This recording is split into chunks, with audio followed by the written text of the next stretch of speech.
so we can also know that they are parked. So this is huge for us. This is one more example of the same thing. You can see how everything is consistent. We want to produce 1 million such labeled clips and then train our multicam video networks with such large data set and really crush this problem. We want to get the same view that's consistent that you're seeing here in the car. We started our first exploration of this with the Remove the Radar project. We removed it in a very short time span, I think, within 3 months.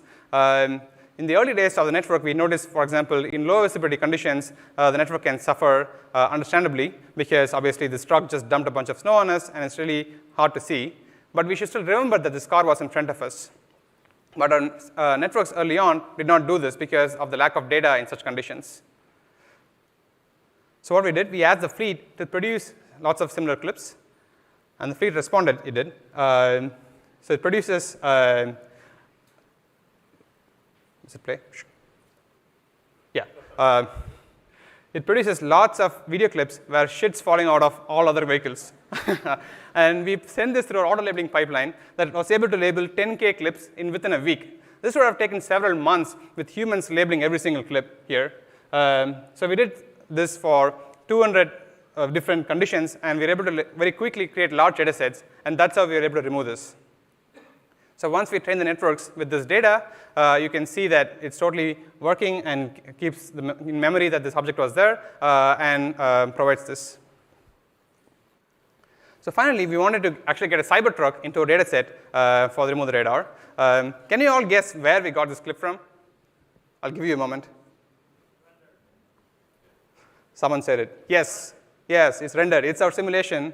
It was hard for me to tell initially, and if I may say so myself, it looks pretty. It looks very pretty. So yeah, in addition to auto labeling, we also invest heavily in using simulation for labeling our data. So this is the same scene as seen before, but from a different camera angle. So a few things that I wanted to point out. For example, the ground surface. It's not plain asphalt. There are lots of cars and cracks and tar seams. There's some patchwork done on top of it. Vehicles move realistically. The truck is articulated, even goes over the curb and makes a wide turn. The other cars behave smartly. They avoid collisions, go around cars, and also smooth and accelerate smoothly, brake and accelerate smoothly. The car here with the logo on the top is Autopilot. Actually, Autopilot is driving that car, and it's making an unprotected left turn. And since this is simulation, it starts from the vector space. So it has perfect labels. Here we show a few of the labels that we produce. These are vehicle cuboids with kinematics, depth, surface normals, segmentation. But Andre can name a new task that he wants next week, and we can very quickly produce this because we already have the vector space, and we can write the code to produce these labels very, very quickly. So when does simulation help? It helps, number one, when the data is difficult to source. As large as our fleet is, it can still be hard to get some crazy scenes, like this couple and their dog running on the highway, while there are other high-speed cars around. This is a pretty rare scene, I'd say, but still can happen, and Autopilot still needs to handle it when it happens. When data is difficult to label, there are hundreds of pedestrians crossing the road. This could be a Manhattan, downtown, people crossing the road. It's going to take several hours for humans to label this clip. And even for automatic labeling algorithms, this is really hard to get the association right, and it can produce like bad velocities. But in simulation, this is trivial because you already have the objects. You just have to like spit out the cuboids and the velocities. And also, finally, when we introduce closed-loop behavior, where the car needs to be in a determined situation or the data depends on the actions, this is pretty much the only way to get it reliably. All this is great. What's needed to make this happen? Number one, accurate sensor simulation. Again, the point of the simulation is not to just produce pretty pictures. It needs to produce what the camera in the car would see and other sensors would see. So here, we are stepping through different exposure settings of the real camera on the left side and the simulation on the right side. We're able to pretty much match what the real cameras do. In order to do this, we had to model a lot of the properties of the camera in our sensor simulation, starting from sensor noise, motion blur, optical distortions, even headlight transmissions, even like diffraction patterns of the windshield, etc. We don't use this just for the Autopilot software. We also use it to make hardware decisions such as lens design, camera design, sensor placement, even headlight transmission properties. Second, we need to render the visuals in a realistic manner. You cannot have what in the game industry called jaggies. These are aliasing artifacts that are a dead giveaway that this is simulation. We don't want them. So we go through a lot of pains to produce nice spatiotemporal anti-aliasing. We also are working on neural rendering techniques to make this even more realistic.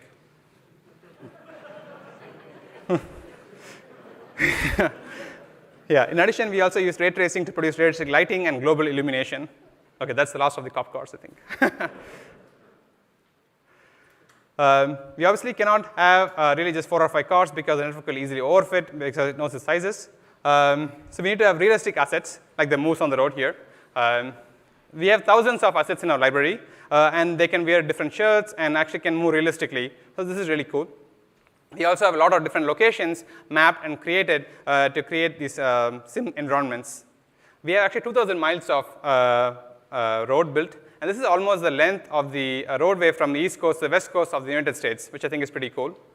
In addition, we have built efficient tooling to build several miles more on a single day for a single artist. But this is just tip of the iceberg. Actually, most of the data that we use to train is created procedurally using algorithms as opposed to artists making these simulation scenarios. So these are all procedurally created roads with lots of parameters such as curvature, varying trees, cones, poles, cars with different velocities, and the interaction produce an endless stream of data for the network. But a lot of this data can be boring because the network may not already get it correct. So what we do is we use also ML-based techniques to basically perturb the network to see where it's failing at and create more data around the failure points of the network. So this is in closed loop trying to make the network performance be better. We don't want to stop there. So actually we want to recreate any failures that happens to the Autopilot in simulation so that we can hold Autopilot to the same bar from then on. So here on the left side, you're seeing a real clip that was collected from a car. It then goes through our auto-labeling pipeline to produce a 3D reconstruction of the scene along with all the moving objects. With this combined with the original visual information, we recreate the same scene synthetically and create a simulation scenario entirely out of it. And then when we replay Autopilot on it, Autopilot can do entirely new things, and we can form new worlds, new outcomes from the original failure. This is amazing because we really don't want Autopilot to fail, and when it fails, we want to capture it and keep it to that bar.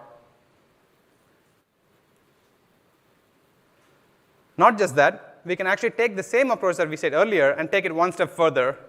We can use neural rendering techniques to make it look even more realistic. So we take the original video clip, recreate a synthetic simulation from it, and then apply neural rendering techniques on top of it, and it produces this, which looks amazing in my opinion, because this one is very realistic and looks almost like it was captured by the actual cameras.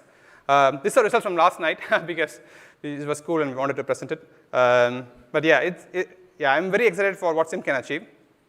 But this is not all bullshit because networks trained in the car already use simulation data. We used 300 million images with almost 500 million labels. And we want to crush down all the tasks that are going to come up for the next several months. With that, I invite Milan to explain how we scale these operations and really build a label factory and spit out millions of labels.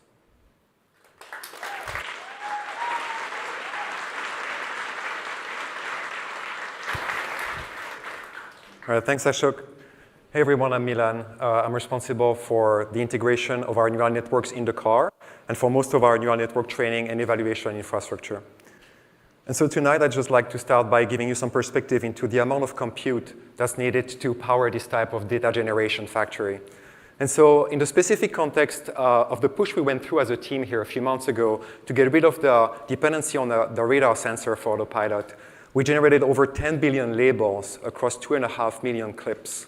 And so to do that, we had to scale our huge offline neural networks and our simulation engine across thousands of GPUs and just a little bit shy of 20,000 CPU cores. On top of that, we also included over 2,000 actual Autopilot full self-driving computers in the loop with our simulation engine. And that's our smallest compute cluster. So I'd like to give you some idea of what it takes to take our neural networks and move them in the car. And so the two main constraints that we're working under here are mostly latency and frame rate, which are very important for safety, but also to get proper estimates of acceleration and velocity of our surroundings. And so the meat of the problem really is around the AI compiler that we write and extend here within the group that essentially maps the compute operations for my PyTorch model to a set of dedicated and accelerated pieces of hardware. And we do that while figuring out a schedule that's optimized for throughput while working under severe SRAM constraints. And so, by the way, we're not doing that just on one engine, but across two engines on the Autopilot computer. And the way we use those engines here at Tesla is such that at any given time, only one of them will actually output control commands to the vehicle, while the other one is used as an extension of compute. But those roles are interchangeable, both at the hardware and software level. So how do we iterate quickly together as a group through these AI development cycles? Well, first, we have been scaling our capacity to evaluate our software and neural network dramatically over the past few years. And today, we're running over 1 million evaluations per week on any code change that the team is producing. And those evaluations run on over 3,000 actual full self-driving computers that are hooked up together in a dedicated cluster. And so on top of this, we've been developing really cool debugging tools. And so here is a video of one of our tools, which is helping developers iterate through the development of neural networks and comparing live the outputs from different revisions of a same neural network model as we're iterating live through video clips. And so last but not least, we've been scaling our neural network training compute dramatically over the past few years. And today, we're barely shy of 10,000 GPUs, which, just to give you some sense, in terms of number of GPU, is more than the top 5 publicly known supercomputers in the world. But that's not enough, and so I'd like to invite Ganesh to talk about the next steps.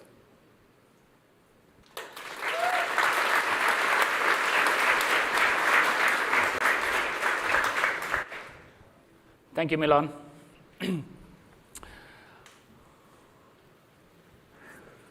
My name is Ganesh, and I lead Project Dojo. It's an honor to present this project on behalf of the multidisciplinary Tesla team that is working on this project. As you saw from Milan, there's an insatiable demand for speed as well as capacity for neural network training. And Elon prefetched this, and a few years back, he asked us to design a super fast training computer, and that's how we started Project Dojo. Our goal is to achieve best AI training performance and support all these larger, more complex models that Andre's team is dreaming of, and be power efficient and cost effective at the same time.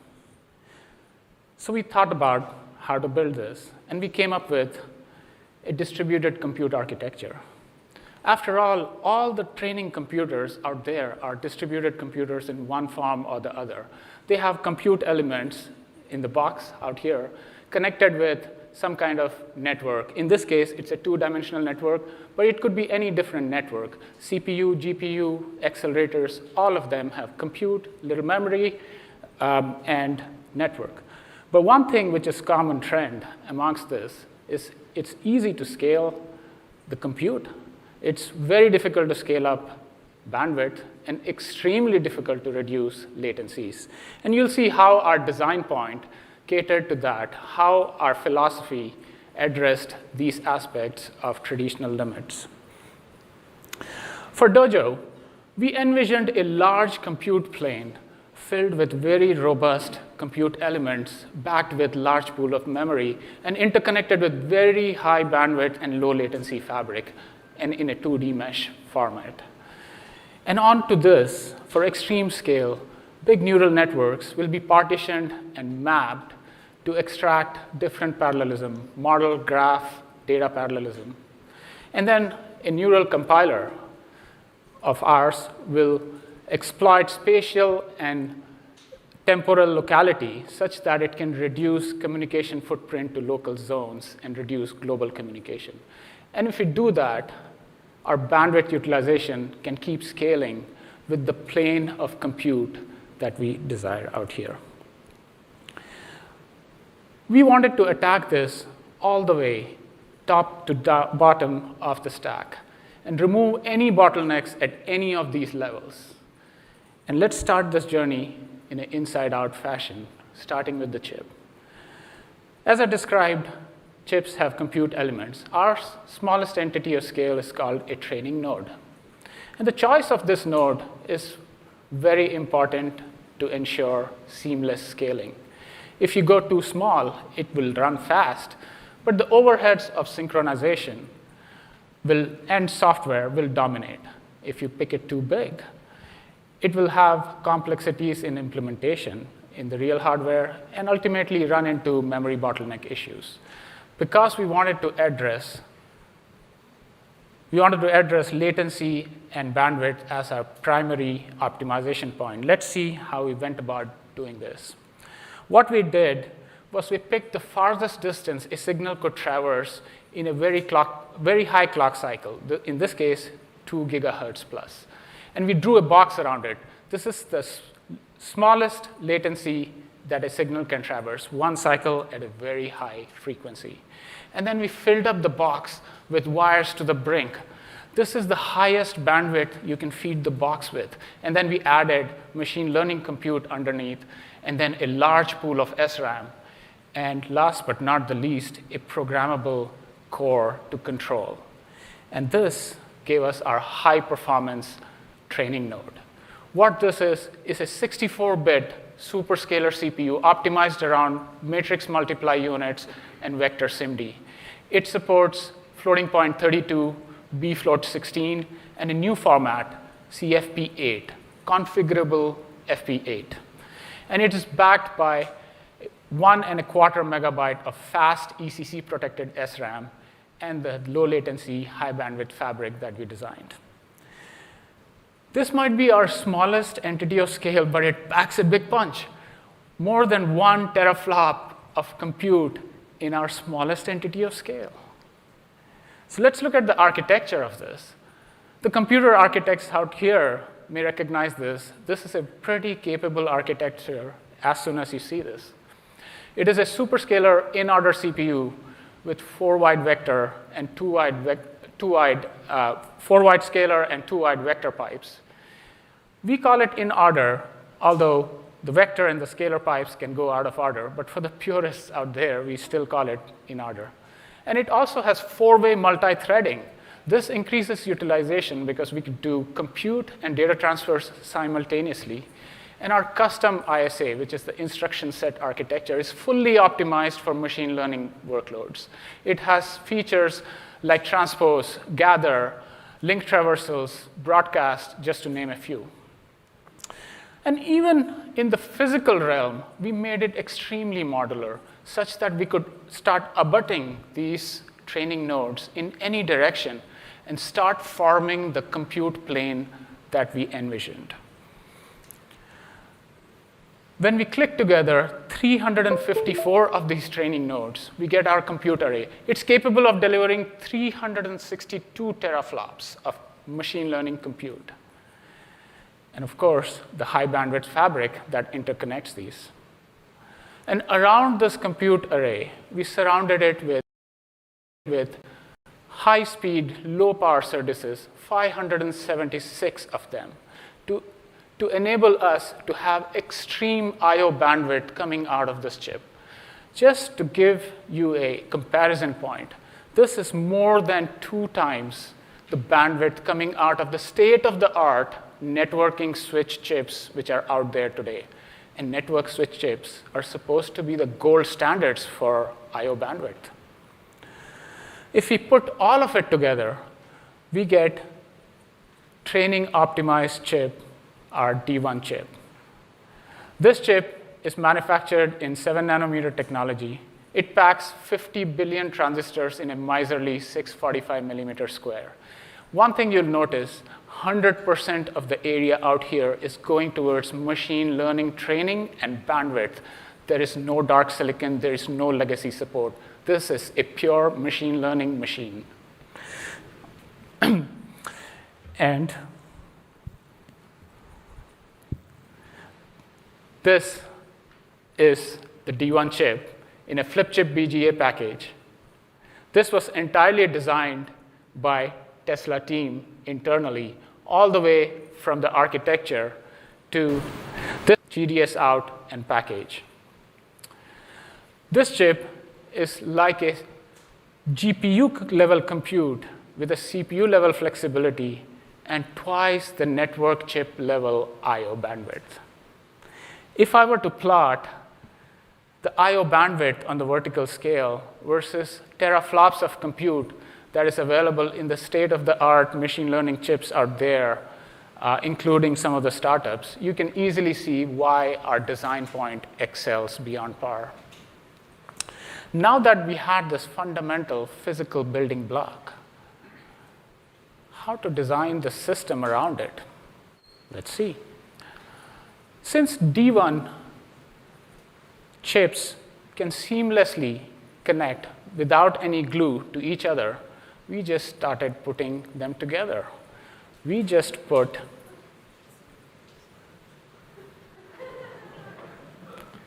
500,000 training nodes together to form our compute plane. This is 1,500 D1 chips seamlessly connected to each other. And then we add Dojo interface processors on each end. This is the host bridge to typical hosts in the data centers. It's connected with PCI Gen 4 on one side with a high bandwidth fabric to our compute plane. The interface processors provide not only the host bridge, but high bandwidth DRAM shared memory for the compute plane. In addition, the interface processors can also allow us to have a higher radix network connection. In order to achieve this compute plane, we had to come up with a new way of integrating these chips together.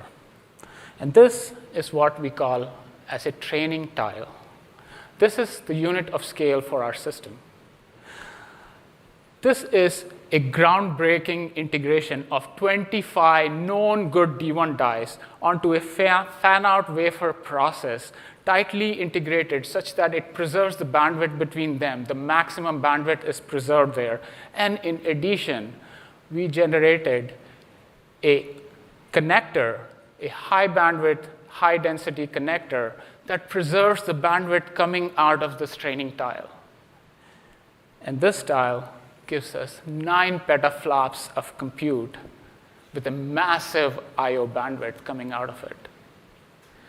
This, perhaps, is the biggest organic MCM in the chip industry, multi-chip module. It was not easy to design this. There were no tools that existed. All the tools were croaking. Even our compute cluster couldn't handle it. Our engineers came up with different ways of solving this. They created new methods to make this a reality. Now that we had our compute plane tile with high bandwidth IOs, we had to feed it with power. And here, we came up with a new way of feeding power vertically. We created a custom voltage regulator module that could be reflowed directly onto this fan-out wafer. So what we did out here is we got chip, package, and we brought PCB-level technology of reflow onto this fan-out wafer technology. This is a lot of integration already out here. But we didn't stop here. We integrated the entire electrical, thermal, and mechanical pieces out here to form our training tile fully integrated, interfacing with a 52-volt DC input. It's unprecedented. This is an amazing piece of engineering. Our compute plane is completely orthogonal to power supply and cooling. That makes high bandwidth compute planes possible.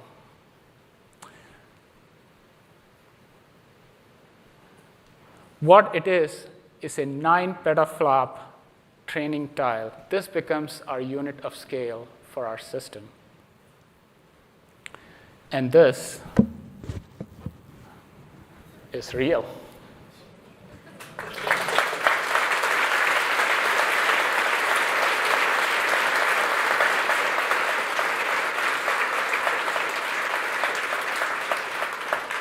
I can't believe I'm holding 9 petaflops out here.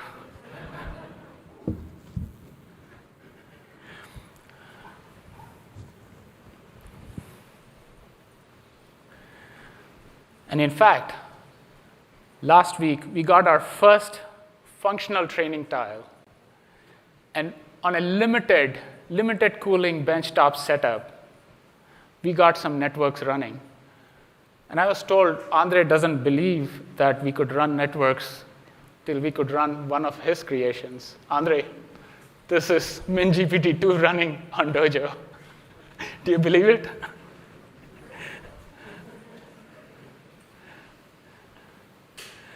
Next up, how to form a compute cluster out of it.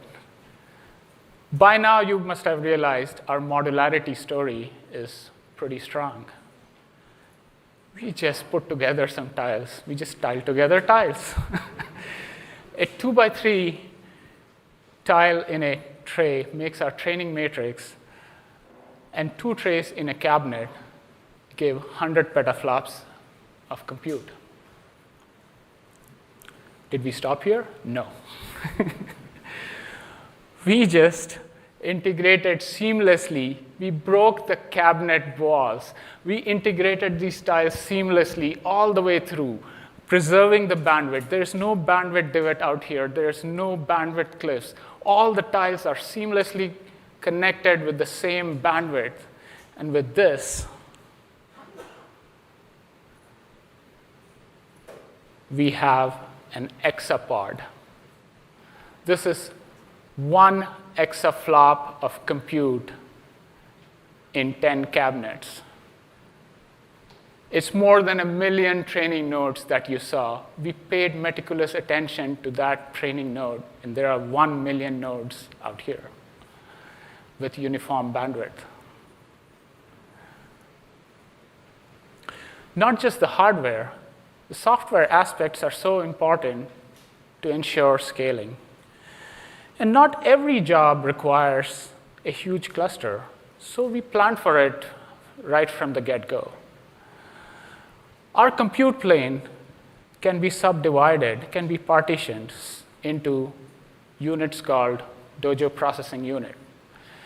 A DPU consists of 1 or more D1 chips. It also has our interface processor and 1 or more hosts. And this can be scaled up or down as per the needs of any algorithm, any network running on it. What does the user have to do? They have to change their scripts minimally. And this is because of our strong compiler suite. It takes care of fine-grained parallelism and mapping the problems of mapping the neural networks very efficiently onto our compute plane. Our compiler uses multiple techniques onto parallelism. It can transform the networks to achieve not only fine-grained parallelism using data model graph parallelism techniques, it also can do optimizations to reduce memory footprints. One thing, because of our high bandwidth nature of the fabric is enabled out here, is model parallelism could not have been extended to the same level as what we can. It was limited to chip boundaries. Now we can, because of our high bandwidth, we can extend it to training tiles and beyond. Thus, large networks can be efficiently mapped here at low batch sizes and extract utilization and new levels of performance. In addition, our compiler is capable of handling high-level dynamic control flows like loops, if then else, etc. And our compiler engine is just part of our entire software suite. The stack consists of an extension to PyTorch that ensures the same user-level interfaces that ML scientists are used to. And our compiler generates code on the fly such that it could be reused for subsequent execution. It has a LLVM backend that generates the binary for the hardware. And this ensures we can create optimized code for the hardware without relying on even single line of handwritten kernel. Our driver stack takes care of the multi-host, multi-partitioning that you saw a few slides back. And then we also have profilers and debuggers in our software stack. So with all this, we integrated in a vertical fashion. We broke the traditional barriers to scaling. And that's how we got modularity up and down the stack to add to new levels of performance. To sum it all, this is what it will be. It'll be a fastest AI training computer, 4x the performance at the same cost, 1.3x better performance per watt, that is energy saving, and 5x smaller footprint. This will be Dojo computer.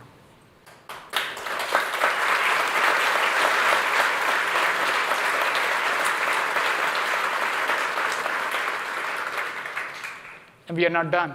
We are assembling our first cabinets pretty soon. And we have a whole next generation plan already. We are thinking about 10x more with different aspects that we can do, all the way from silicon to the system again. We will have this journey again. We are recruiting heavily for all of these areas. Thank you very much.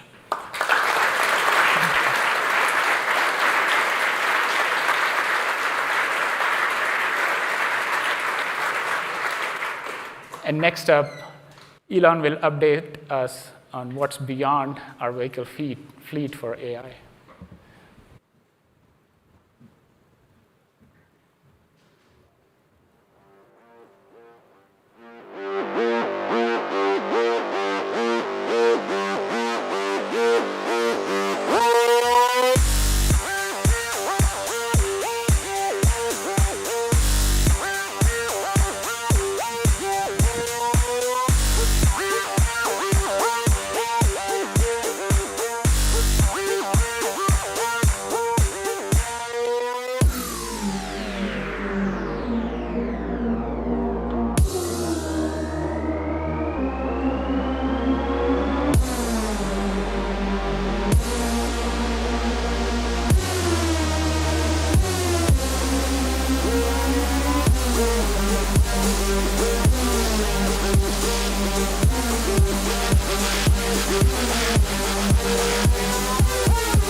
All right.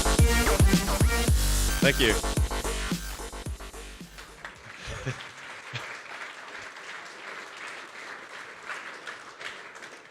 Now, unlike Dojo, obviously that was not real. So Dojo is real. The Tesla bot will be real. But basically, if you think about what we're doing right now with the cars, Tesla is arguably the world's biggest robotics company because our cars are, like I said, semi-sentient robots on wheels.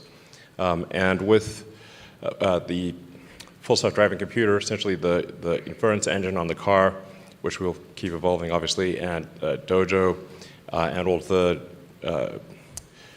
neural nets recognizing the world, understanding how to navigate through the world, it kind of makes sense to put that onto a humanoid form. And we're also quite good at sensors and batteries and actuators. So we think we'll probably have a prototype sometime next year that basically looks like this. And it's intended to be friendly, of course, and navigate through a world built for humans and eliminate dangerous, repetitive, and boring tasks.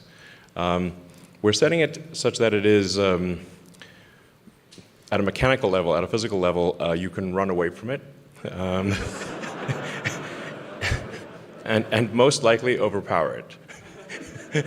So hopefully that doesn't ever happen, but you never know. So it'll be a light, yeah, anyway, 5 miles an hour. If you can run faster than that, you'll be fine.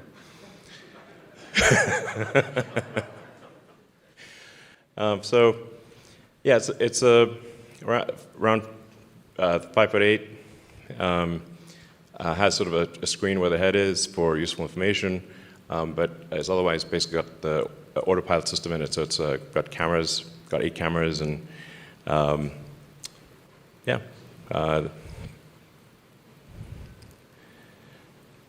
Full self-driving computer, and making use of all of the same tools that we use in the car. So, I mean, things I think that are really hard about having a useful humanoid robot is, can it navigate through the world without being explicitly trained? I mean, without explicit, like, line-by-line instructions. Can you talk to it and say, please pick up that bolt and attach it to the car with that wrench, and it should be able to do that. It should be able to, please go to the store and get me the following groceries, that kind of thing. So, yeah, I think we can do that. And yeah, this I think will be quite profound, because if you say it like, what is the economy? It is, at the foundation, it is labor. So what happens when there is, no shortage of labor? This is why I think long term that there will need to be universal basic income. Yeah. But not right now, because this robot doesn't work. So we just need a minute. So yeah, but I think essentially in the future, physical work will be a choice. If you want to do it, you can, but you won't need to do it. And yeah, I think it obviously has profound implications for the economy, because given that the economy at its foundational level is labor, I mean, capital equipment is just distilled labor, then is there any actual limit to the economy? Maybe not. So, yeah. Join our team and help build this. All right, so I think we'll have everyone come back on the stage, and you guys can ask questions if you'd like. Yeah.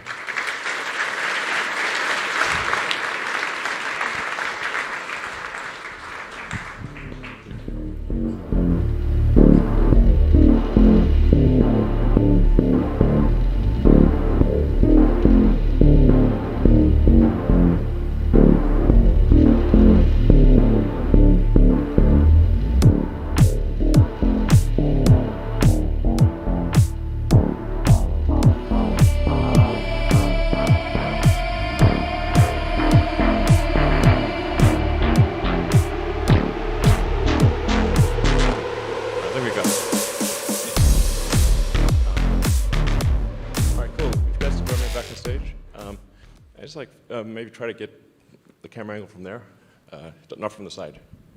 Thanks.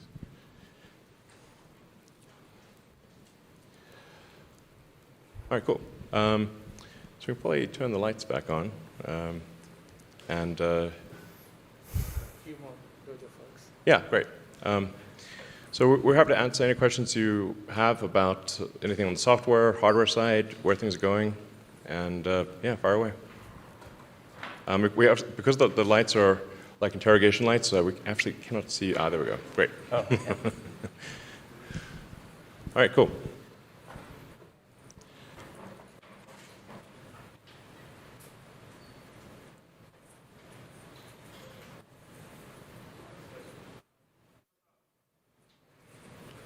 I can just, okay, there we go. First off, I mean, thanks to all the presenters. That was just super cool to see everything. I'm just curious at a high level, and this is kind of a question for really anyone who wants to take it. To what extent are you interested in publishing or open sourcing anything that you do for the future?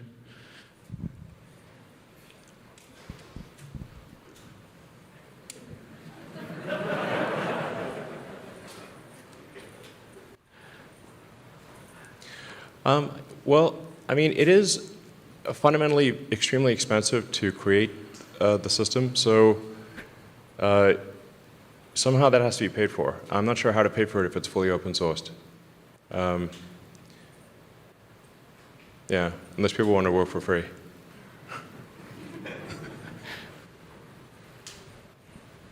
But I should say that this is, if other car companies want to license it and use it in their cars, that would be cool. This is not intended to be just limited to Tesla cars.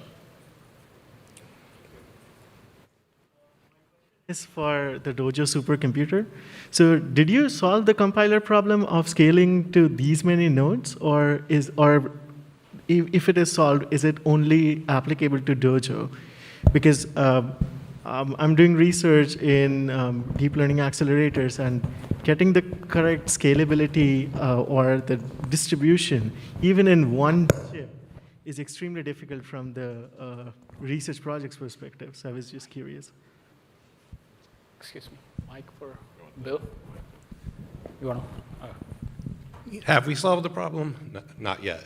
Are we confident we will solve the problem? Yes. We have demonstrated networks on prototype hardware now. We have models, performance models showing the scaling. The difficulty is, as you said, how do we keep the localities?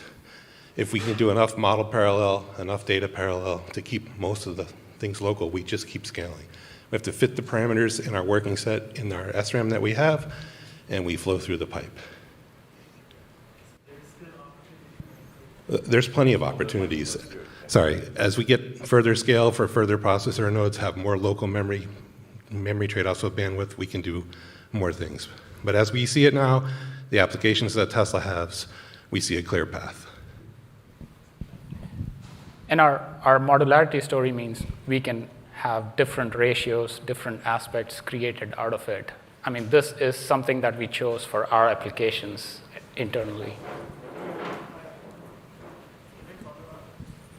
Sure.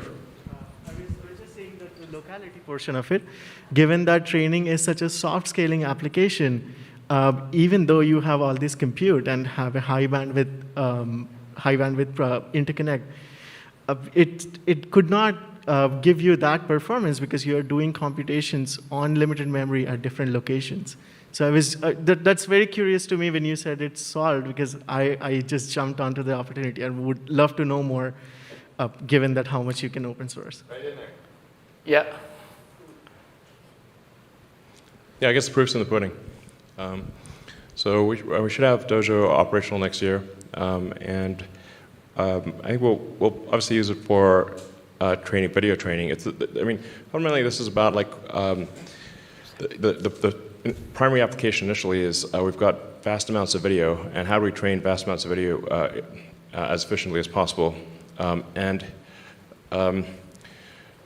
also shorten the amount of time. Like if you're trying to train to a task, like just in general, innovation is how many iterations and what is the average progress between each iteration. And so if you can reduce the time between iterations, the rate of improvement is much better. So if it takes like sometimes a couple days for a model to train versus a couple hours, that's a big deal. But the acid test here, and what I've told the Dojo team is like it's successful if the software team wants to turn off the GPU cluster. But if they want to keep the GPU cluster on, it's not successful. So,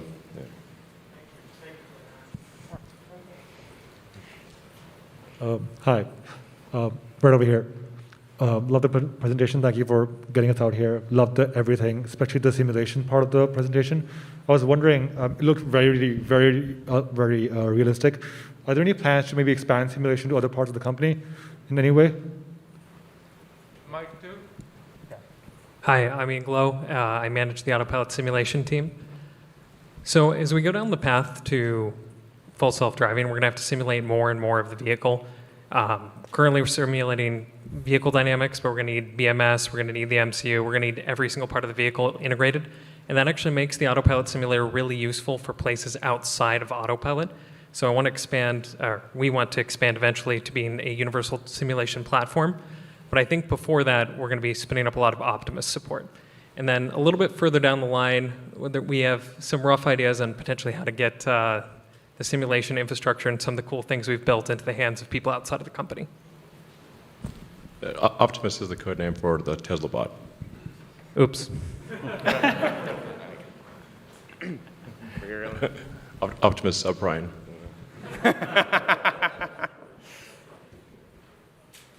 Yeah. Hi, this is Ali Jahanian. Thank you for the great presentation and putting all of these cool things together. Yeah, for a while I have been thinking that the car is already a robot. So why not a humanoid robot? And I'm so happy that today you mentioned that you are going to build such a thing. Especially, I think that this can give opportunity for ways of putting multi-modality together. For instance, we know that in the example that you showed that there was a dog and with some passengers or running together.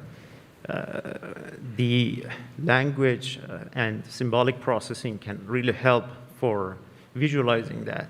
So I was wondering if I could hear a little more about this type of putting modalities together, including language and vision.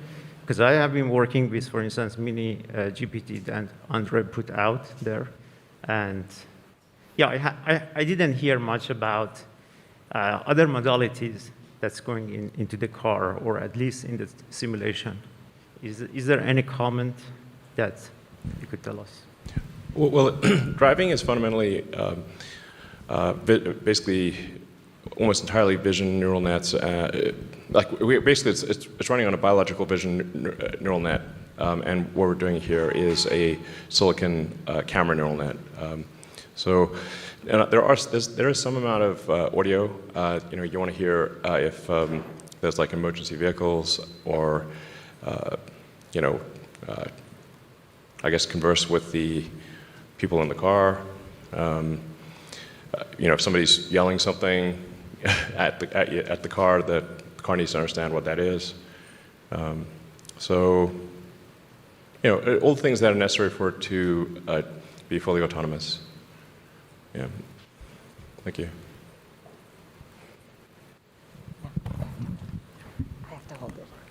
Hi, thank you for all the great work that you've shown. My question is for the team, because the data that was shown seems to be predominantly from the United States that the FSD computer is being trained on.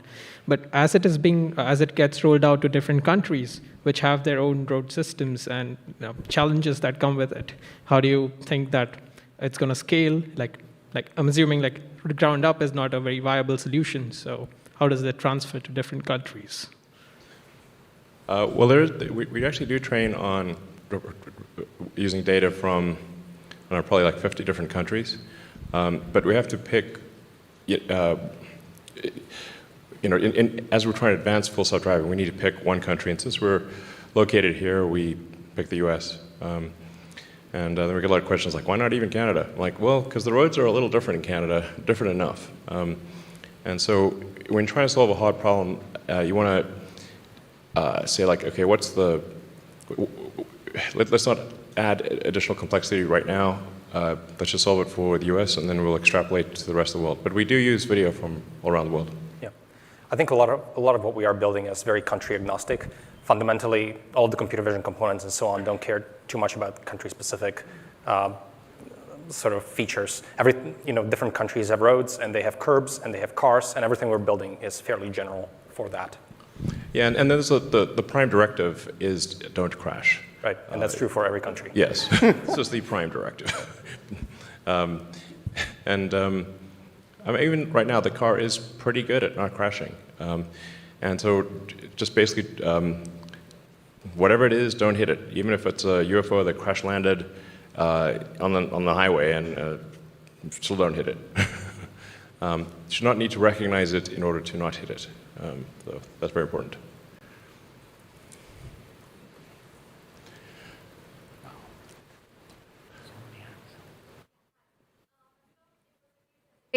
And I want to ask that when you do the photometric process, multi-view geometry, how much of an error do you see? Is it like 1 millimeter, 1 centimeter? So I'm just, if it's not confidential. Sorry, is the question, what is the resolution? What's the difference between the synthetic? Sure. What is the difference between the synthetically created geometry to the actual geometry? Yeah, it's usually within a couple centimeters, 3 or 4 centimeters. That's the standard deviation. With different kind of modalities to bring down that error. We primarily try to find scalable ways to label. In some occasions, we use other sensors to help benchmark, but we primarily try to use cameras for this system. Okay, thanks.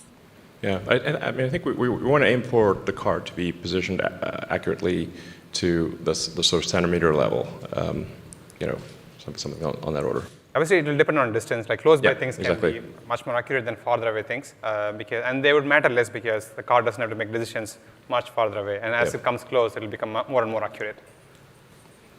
Exactly. A lot of questions. Thanks, everybody. My question has to do with sort of AI and manufacturing. It's been a while since we've heard about the alien dreadnought concept. Is the humanoid that's behind you guys, is that kind of brought out of the production hell timeline and saying that humans are underrated in that process? Well, sometimes like you know, something that I say is taken to too much of an extreme. There are parts of the Tesla system that are almost completely automated, and then there are some parts that are almost completely manual. If you were to walk through the whole production system, you would see a very wide range from, like I said, fully automatic to almost completely manual. But the vast majority, most of it is already automated.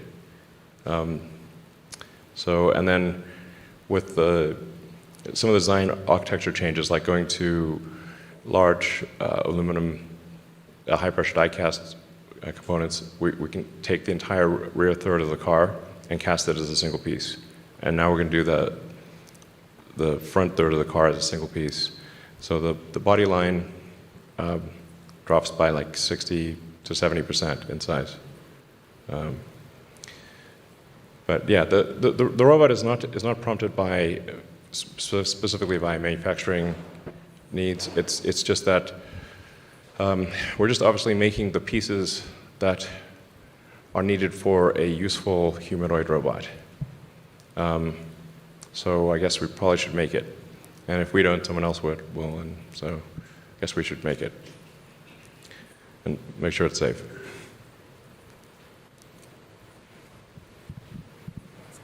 I should say, like, also volume manufacturing is extremely difficult and underrated, and we've gotten pretty good at that. So it's also important for that humanoid robot. Like, how do you make the humanoid robot not be super expensive? And, you know. Hi. Thank you for the presentation. And my question will be about scaling of Dojo. And in particular, how do you scale the compute nodes in terms of thermals and power delivery? Because there is only so much heat that you can dispense and only so much power that you can bring to like cluster rack. And how do you plan to scale it? And how do you plan to scale it in multiple data centers? Sure. You want to take it? Oh, there.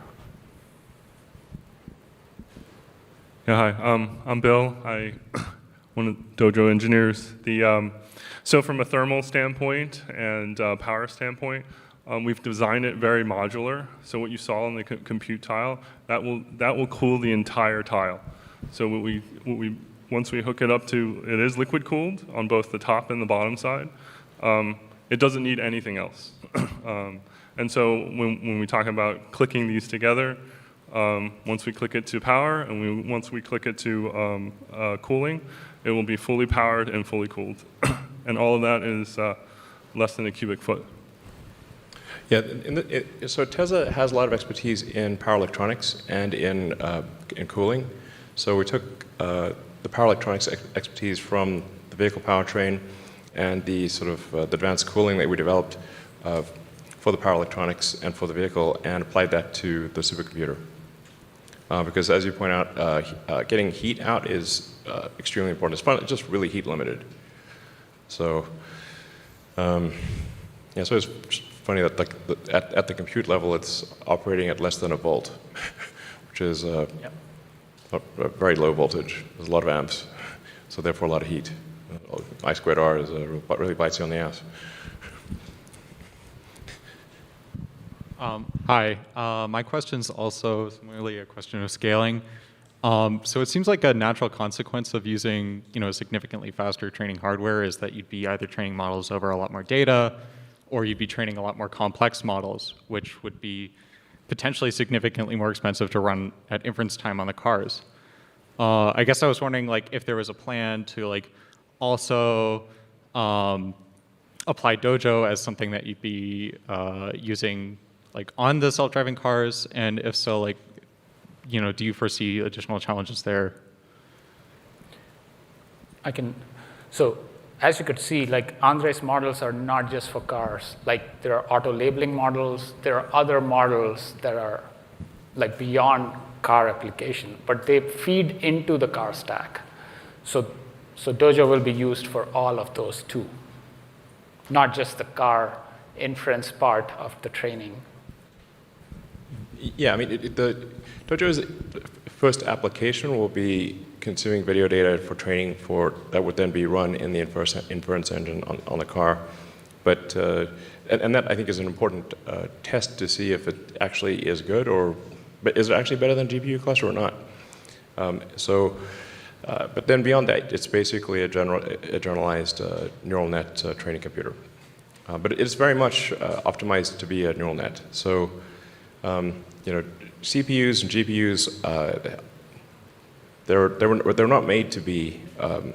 They're not designed specifically for training neural nets. We've been able to make GPUs especially very efficient for training neural nets, but that was never their design intent. So it's basically GPUs are still essentially running at neural net training in emulation mode. So with Dojo, we're saying okay, let's just ASIC the whole thing. Let's just have this thing it's built for one purpose, and that is neural net training. And just generally, any system that is designed for a specific purpose will be better than one that is designed for a general purpose. Yeah, I had a question here. Hi. So you described two separate systems. One was for vision, other was for planner and control. Does Dojo allow you to train networks that cross that boundary? And second thing is, if you were able to train such networks, would you have the onboard compute capability in the FSD system to be able to run that under your tight latency constraints? Thanks. Yeah, I think we should be able to train planner networks on Dojo or any GPUs. It's really invariant to the platform. And I think, if anything, once we make this entire thing end-to-end, it will be more efficient than decoding a lot of these intermediate states. So we should be able to run faster if you make the entire thing end-to-end neural networks. We can avoid a lot of decoding of these intermediate states and only decode the essential things required for driving the car. Yep. Certainly, end-to-endness is the guiding principle behind a lot of the network developments. And over time in the stack, neural networks have taken on more and more functionality. And so we want everything to be trained end-to-end because we see that works best. But we are building it incrementally. So right now, the interface, there is vector space, and we are consuming it in the planner. But nothing really fundamentally prevents you from actually taking features and eventually fine-tuning end-to-end. So I think that's definitely where this is headed. And the discovery really is what are the right architectures that we need to place in network blocks to make it amenable to that task. So like Andre described, we can place spatial RNNs to help with the perception problem. And now it's just neural network. So similarly for planning, we need to bake in search and optimization into the network architecture. And once we do that, you should be able to do planning very quickly, similar to C++ algorithms.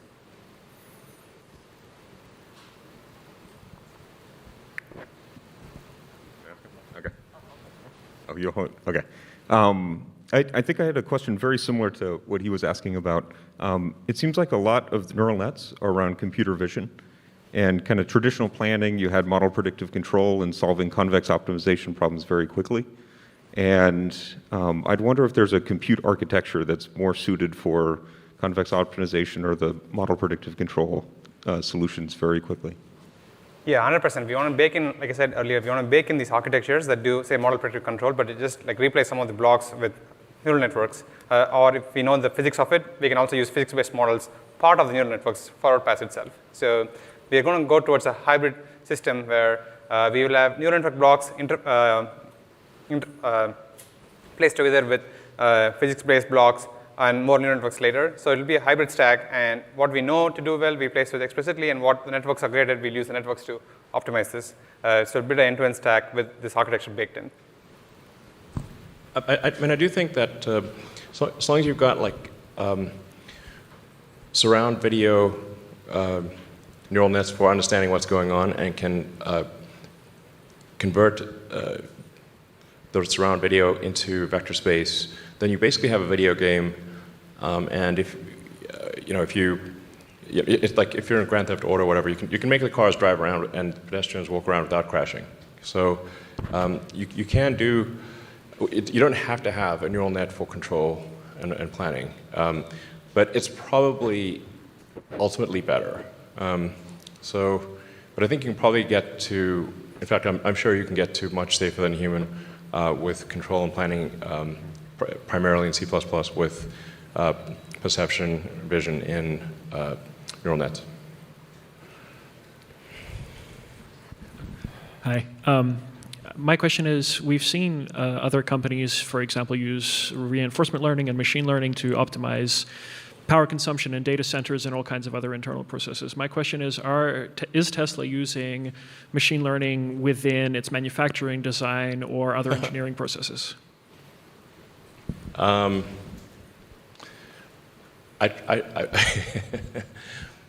I discourage use of machine learning because it's really difficult. Unless you have to use machine learning, don't do it. It's usually a red flag when somebody says, we want to use machine learning to solve this task. I'm like, that sounds like bullshit. 99.9% of the time, you do not need it. So it's kind of like you reach for machine learning when you need to, but I've not found it to be a convenient, easy thing to do. It's a super hard thing to do. That may change if you've got a humanoid robot that can, understand normal instructions. Generally minimize use of machine learning in the factory. Hi. Based on your videos from the simulator, it looked like a combination of graphical and neural approaches. I'm curious what the set of underlying techniques that are used for your simulator and specifically for neural rendering, if you can share. Yeah, so we're doing, at the bottom of the stack, it's just traditional game techniques, just rasterization, real time, very similar to what you'd see in like GTA. On top of that, we're doing real-time ray tracing, and then those results were really hot off the press. We had that little asterisk at the bottom that was from last night. We're going into the neural rendering space. We're trying out a bunch of different things. We want to get to the point where the neural rendering is the cherry on the top that pushes it to the point where the models will never be able to overfit on our simulator. Currently, we're doing things similar to photorealism enhancement.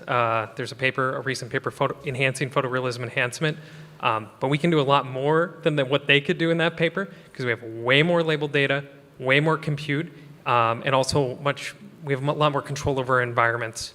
And we also have a lot of people who can help us make this run at real time. But we're going to try whatever we can do to get to the point where we can train everything just with the simulator if we had to, but we will never have to because we have so much real-world data that no one else has. It's just to fill in the little gaps in the real world. Yeah, the simulator is very helpful when There's like these rare cases, like collision avoidance right before an accident. And then, ironically, the better our cars become at avoiding accidents, the fewer accidents there are, so then our training set is small, so then we have to make them crash in the simulation. So it's like, okay, minimize potential injury to pedestrians and people in the car. You have 5 meters, you're traveling at 20 meters per second. What actions would minimize probability of injury? We can run that in sim. So, like cars driving down the wrong side of the highway, that kind of thing. Happens occasionally, but not that often. For your humanoid context, I'm wondering if you've decided on what use cases you're going to start with and what the grand challenges are in that context to make this viable. Well, I think for the Tesla bot, Optimus, it's basically going to start with just dealing with work that is boring, repetitive, and dangerous. Basically, what is the work that people would least like to do? Yeah.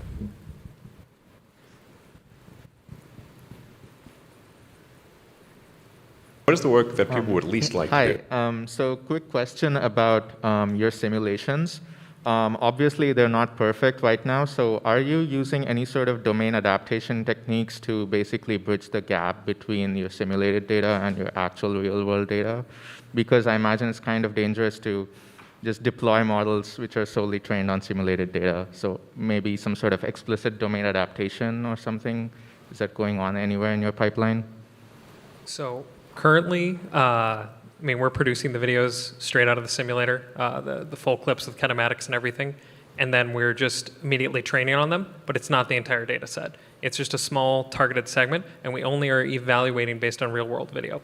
We're paying a lot of attention to make sure we don't overfit, and if we have to start doing fancier things, we will, but currently we're not having an issue with it overfitting on the simulator. We will as we scale up the data, and that's what we're hoping to use neural rendering to bridge that gap, to push that even further out.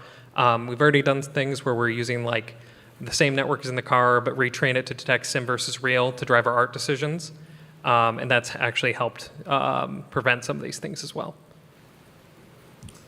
Yeah, just to emphasize that overwhelmingly, the data set is the real video from the cars on the actual roads. Nothing's weirder or has more corner cases than reality. It gets really strange out there. But then if we find, say, a few examples of something very odd, and there's some very odd pictures we've seen, then in order to train it effectively, we want to create simulations, say 1,000 simulations that are variants of that quirky thing that we saw, to fill in some important gaps and make the system better. And really, all of this is about, over time, just reducing the probability of a crash or an injury, and it's called the march of nines. Like, how do you get to 99.9999999% safe? And each 9 is an order of magnitude difficulty increase. Hey all, thanks so much for the presentation. I was curious about the Tesla bot. Specifically, I'm wondering if there are any specific applications that you think the humanoid form factor lends itself to. And then secondary, because of its human form factor, is emotion or companionship at all thought about on the product roadmap at all?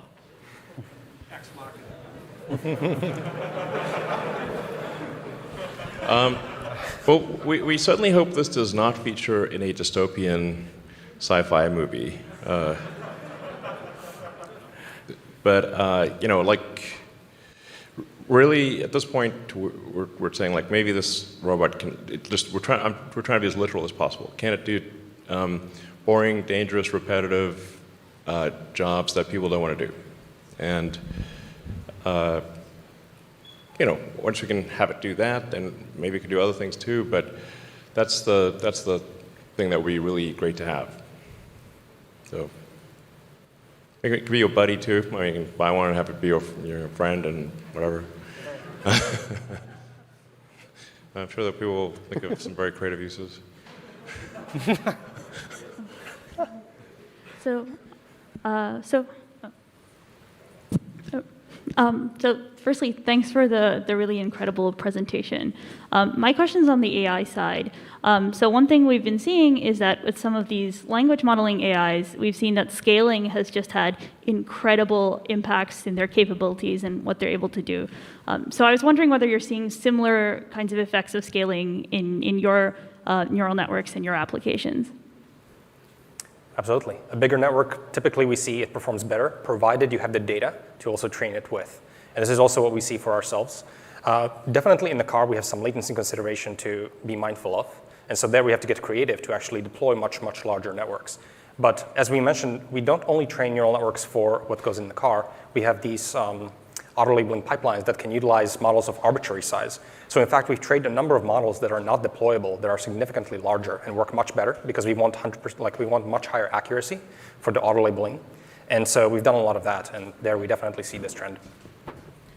Yeah, the auto-labeling is an extremely important part of this whole situation. Without the auto-labeling, I think we would not be able to solve the self-driving problem. It's kind of a funny form of distillation where you're using these very massive models plus the structure of the problem to do this reconstruction, and then you distill that into neural networks that you deploy to the car. But we basically have a lot of neural networks and a lot of tasks that are never intended to go into the car.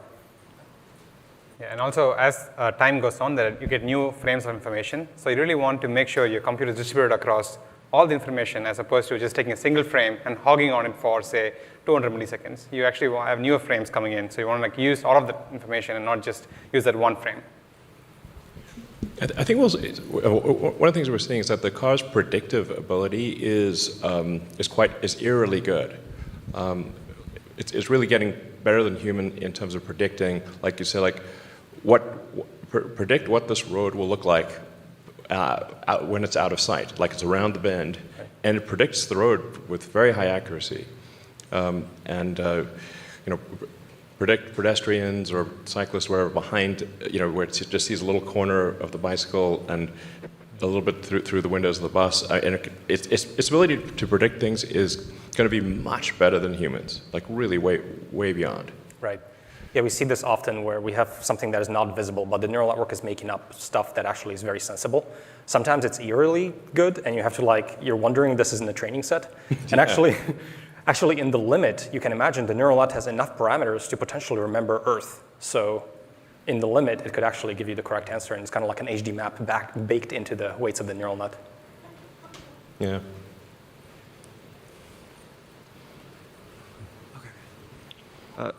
I have a question about the design of the Tesla bot. Specifically, how important is it to maintain that humanoid form?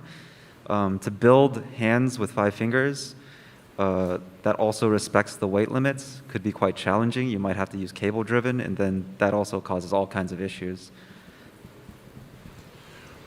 I mean, this is just going to be bot version 1. I mean, we'll see.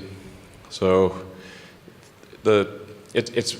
it needs to be able to do things that people do, and be a generalized kind of humanoid robot. I mean, you could potentially give it like 2 fingers and a thumb or something like that. For now we'll give it 5 fingers and see if that works out okay. It probably will. It doesn't need to be like have like incredible grip strength. But it needs to be able to work with tools, and carry a bag, that kind of thing. Hi, thanks a lot for the presentation. So an old professor of mine told me that the thing he disliked a lot about his Tesla was that the Autopilot UX didn't really inspire much confidence in the system, especially when objects are spinning, classifications are flickering. I was wondering, even if you have a good self-driving system, how are you working on convincing Tesla owners, other road users, and just the general public that your system is safe and reliable? Well, I think that's the cars. A while back, cars used to spin. They don't spin anymore. Not in if you've seen the FSD beta videos, they're pretty solid, and they will be getting more solid. Yeah, as you add more and more data and train these multi-cam video networks, like these are pretty recent actually, just like a few months old, and we're still improving it. It's not a done product, and in our minds we can clearly see how this is just going to be like perfect vector space because why not? All the information is there in the videos. It should produce it given lots of data and good architectures, and this is just an intermediate point in that timeline. I mean, it's clearly headed to way better than a human, without question.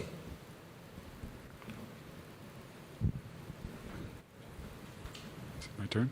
Oh, hi, here. I was wondering if you could talk a little bit about the short to medium-term economics of the bot. I guess I understand the long-term vision of replacing physical labor, but I also think repetitive, dangerous, and boring tasks tend to not be so highly compensated. And so I just don't see how to reproduce the, start with a supercar and then break into like the lower end of the market. How do you do that for a robot humanoid? Well, I guess you'll just have to see.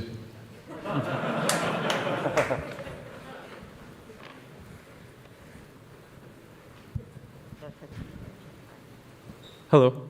Hi. I was curious to know how the car AI prioritizes occupant safety versus pedestrian safety, and what thought process goes into like deciding how to bake this into the AI. Well, I mean, the thing to appreciate is that from the computer standpoint, everything is moving slowly. So to a human, things are moving fast. To the computer, they are not moving fast. So I think this is, in reality, somewhat of a false dichotomy. Not that it will never happen, but it will be very rare. If you think it was like, going the other direction, like rendering, with full ray tracing, neural net enhanced graphics on something like Cyberpunk or any advanced video game, doing 60 frames a second, perfectly rendered. Like, how long would it take a person to even render one frame, and without any mistakes? Can't be done. I mean, it would take like a month just to render one frame out of 60 in a second in a video game. It's computers are fast and humans are slow. I mean, for example, on the rocket side, you cannot steer the rocket to orbit. We actually hooked up a joystick to see if anyone could steer the rocket to orbit, but you need to react at roughly 6-7 hertz. People can't do it. Not even that's pretty low. We're talking more like aiming for like 30 hertz type of thing. Hi. Over here. With hardware 3, there's been lots of speculation that with larger nets, it's hitting the limits of what it can provide. How much headroom has the extended compute modes provided, and at what point would hardware 4 be required, if at all? Well, I'm confident that hardware 3 or the full self-driving computer 1 will be able to achieve full self-driving at a safety level much greater than a human, probably, I don't know, at least 200 or 300% better than a human. Then obviously there will be a future hardware 4 or full self-driving computer 2, which we'll probably introduce with the Cybertruck. So maybe in about a year or so. That is that'll be about 4 times more capable, roughly. But it's really just going to be like, can we take it from, say, for argument's sake, 300% safer than a person to 1,000% safer? Just like there are people on the road who, with varying driving abilities, but we still let people drive. You don't have to be the world's best driver to be on the road. So, as we see. Yeah. You guys want to say anything? All right. So are you worried at all, since you don't have any depth sensors on the car, that people might try like adversarial attacks, like printed out photos or something to try to trick the RGB neural network. Yeah, like what? Pull some like Wile E. Coyote stuff. You know, like paint the tunnel on the wall. It's like, oops. We haven't really seen much of that. I mean, for sure, like right now, if you most likely if you had like a T-shirt with a T-shirt with like a stop sign on it, which I actually have a T-shirt with a stop sign on it, and then you like flash the car, it will stop. I proved that. But we can obviously, as we see these adversarial attacks, then we can train the cars to notice that, well, it's actually a person wearing a T-shirt with a stop sign on it, so it's probably not a real stop sign. Yeah. Hi, my question is about the prediction and the planning. I'm curious, how do you incorporate uncertainty into your planning algorithms? Do you just basically assume, you mentioned that you run the autopilot for all of the other cars on the road. Do you assume that they're all going to follow those rules, or are you accounting for the possibility that, well, they might be bad drivers, for example? Yeah, we do account for multimodal futures. It's not that we just choose one. We account for, okay, this person can actually do many things. And we use their actual physics and kinematics to make sure that they're not doing a thing that would interfere with us before we act. So if there's any uncertainty, we are conservative and then would yield to them. Of course, there's a limit to this, because if you're too conservative, then it's probably not practical. So at some point, we have to assert. And even then, we make sure that the other person can yield to us and act sensibly. I should say, before we introduce something into the fleet, we will run it in shadow mode, and we'll see what would this neural net, for example, have done in this particular situation, and then effectively the drivers are training the net. So if the neural net would have controlled and say veered right, but the person actually went left, and it's like, oh, there was a difference. Why was there that difference? Yeah, and secondly, So we also all the human drivers are essentially training the neural net as to what is the correct course of action, assuming it doesn't then end up in a crash. It doesn't count in that case. Yeah, and secondly, we have various estimates of uncertainty like flicker, and when we observe this, we actually say if you're not able to see something, we actually slow down the car to be, again, safe and get more information before acting. We don't want to be brazen and just go into something that we don't know about. We only go into places where we know about. Yeah. Yeah. It should be like, aspirationally, the car should be the less it knows, the slower it goes. Yeah. This is not true at some point, but now it's improving. Should be speed proportionate to confidence.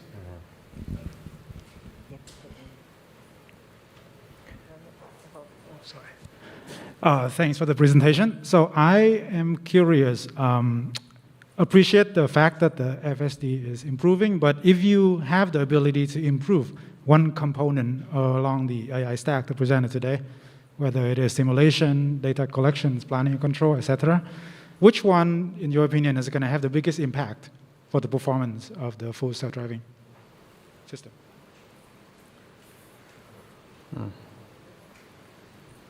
It's really the area under the curve of these multiple points, and if you improve anything, it should improve the area. I mean, the short term, it's arguably we need all of the nets to be surround video, and so we still have some legacy.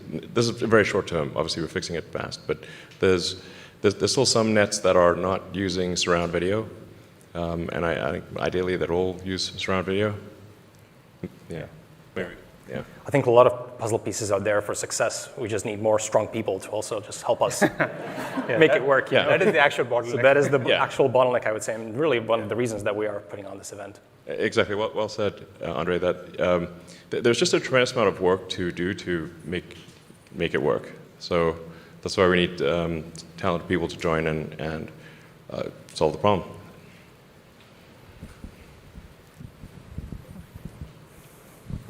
Thank you for the great presentation. Lots of my questions answered. But one thing is, when imagine that now you have a large amount of data, even unnecessary. How do you consider that? Like there is a forgetting problem in neural networks. Like how are you considering those aspects? And also another one, are you considering an online learning or continuous learning, so that maybe each driver can have their version of self-driving software? I think I know the literature that you're referring to. That's not some of the problems that we've seen, and we haven't done too much continuous learning. We trained the system once, we fine-tuned a few times. That sort of goes into the car. We need something stable that we can evaluate extensively, and then we think that that's good, and that goes into cars. So we don't do too much learning on spot or continuous learning, and don't face the forgetting problem. But there will be settings that you can say, like, if you are you typically a conservative driver, or do you want to drive fast or slow? You know, it's like I'm late for the airport. Could you go faster than, basically the kind of instructions you'd give to your Uber driver. It's like I'm late for the flight, please hurry, or take it easy, or whatever your style is.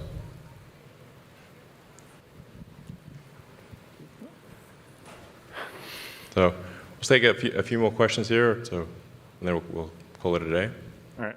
So as our models have become more and more capable, and I guess you're deploying these models into the real world, one thing I guess that's possible is for AI to become more, misaligned with what humans desire.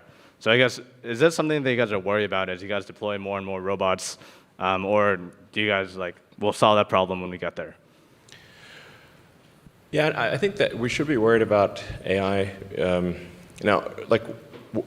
What we're trying to do here is, I'd say, narrow AI, pretty narrow, just make the car drive better than a human. And then have the humanoid robot be able to do basic stuff. So at the point at which you sort of start to get to superhuman intelligence, I don't know, all bets are off. But and that'll probably happen. But what we're trying to do here at Tesla is make useful AI that people love and is unequivocally good. That's our, we'll try to aim for that. Okay, maybe one more question. Hi, my question is about the camera sensor. In the beginning of the talk, you had mentioned about building a synthetic animal. And if you think about it, a camera is a very poor approximation of a human eye. And a human eye does a lot more than take a sequence of frames. Have you looked into, there are these days are cameras like event cameras. Have you looked into them? Or are you looking into a more flexible camera design or building your own camera, for example? Well, with Hardware 4, we will have a next generation camera. But I have to say that the current cameras, we have not reached the limit of the current cameras. And I'm confident we can achieve full self-driving with much higher safety than humans with the current cameras and current compute hardware. But it'd be good to be 1,000% better rather than 300% better. So we'll see continued evolution on all levels in pursuit of that goal. And I think in the future, people will look back and say, wow, I can't believe we had to drive these cars ourselves. It'll self-driving cars will just be just a normal, like self-driving elevators. Elevators used to have elevator operators. And there's someone there with a big relay switch operating the elevator. And then every now and then they'd get tired or make a mistake and shear somebody in half. So now we made the elevators automatic, and you just go and you press the button, and you can be in a 100-story skyscraper and don't really worry about it. Just go in and press the button, and the elevator takes you where you want to go. But it used to be that all elevators were operated manually, and it'll be the same thing like for cars. All cars will be automatic, and then and electric, obviously. So there will still be some gasoline cars and some manual cars, just like there are still some horses. So, all right, well, thanks everyone for coming, and hope you enjoyed the presentation, and thank you for the great questions. All right.